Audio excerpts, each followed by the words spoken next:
Eeny, meeny, green zucchini. The next day, Judy was in a mood. The burnt toast kind of bad mood. The kind that turns your mood ring BLACK. If only she could convince Stink that she had magic powers. A person with magic powers should own a mood ring. What good was a mood ring in the hands of someone with unmagic powers? Where was that stinkaroo anyway? Probably down in the living room, reading the encyclopedia. Judy ran downstairs. Stink was lying on the floor with encyclopedias all around him, wiggling his loose tooth. "I knew it," said Judy.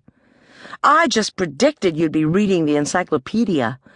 I have special powers, super-duper magic powers, see the future powers." "I'm always reading the encyclopedia," said Stink. "Which letter am I on?" "M," said Judy. "Wrong," said Stink. "S." "I still predicted it," said Judy. What else should she predict? Judy went to the kitchen and brought back a tasty tuna treat for Mouse. She hid it in her pocket. "I predict that Mouse will come into the room," she said. She waved the tasty tuna treat behind her back, where Stink couldn't see it.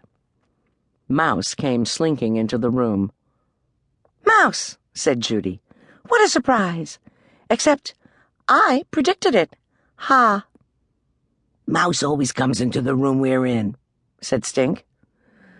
"Well, what if I said I could read our mother's mind?"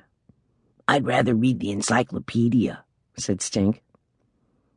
"Stink, you have to come with me," said Judy, "so I can prove my amazing powers of prediction." Stink followed Judy into Mom's office. "Hi, Mom," said Judy. "Guess what?" "What is it?" said Mom, looking up over her glasses.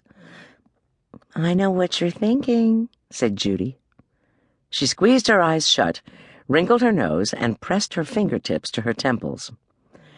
"You're thinking, you wish I'd clean under my bed for once instead of bugging you. You're thinking, you wish Stink would get his homework out of the way for the weekend." "Amazing. That's exactly what I'm thinking," said Mom. "See?" said Judy. "Were you really thinking that, Mom?" asked Stink. "Now I predict that Dad will walk into the house," said Judy. "You heard the garage door," said Stink. "True. Okay, it's Dad's night to cook. I predict spaghetti." "All he knows how to make is either spaghetti or ziti." Stink ran into the kitchen. Judy ran after him. "Dad! Dad!" Stink said. "What's for dinner?" "Spaghetti," said Dad. "Lucky guess," Stink said to Judy. ESP, Judy said. "Okay," said Stink. "I'm thinking of a number." "It doesn't work like that," said Judy. "Come on, what's the number?" Judy grabbed a dish towel and wrapped it around her head like a turban.